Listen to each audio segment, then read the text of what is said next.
నేను చంద్రబాబు నాయుడు గారికి బాటల్లో సైనికులు లాంటి వ్యక్తిని.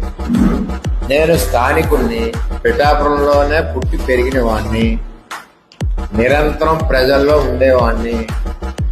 నా హవా ఎవడో వచ్చి తగ్గిస్తానంటే తగ్గే హవా కాదు.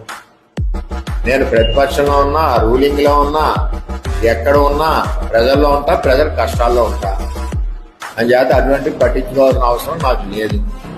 గోదావరి ఎక్స్ప్రెస్ వైజాగ్లో బయలుదేరితే ఎక్కువడు ఎక్కుతుంటాడు, దిగువాడు దిగుతుంటాడు. ఎక్కిదప్పుడమ్మా హౌసింగ్ పట్టాలు అమ్ముకున్న డబ్బులు ఉంటే ఆ భోగిలు ఎక్కించుకుంటాడు.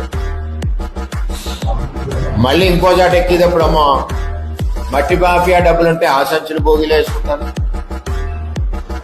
అతని గురించి మనం ఏం చెప్పుకున్నా ఎన్నో రకాల భోగిలు, కాంగ్రెస్ భోగి, బీజేపీ భోగి, తెలుగుదేశం భోగి, ఆ భోగి, ఈ భోగి. దాని గురించి అంత పట్టించుకోవాల్సిన అవసరం లేదు. అతని టెక్నాలజీ కూడా ఎవరికీ అవసరం లేదు.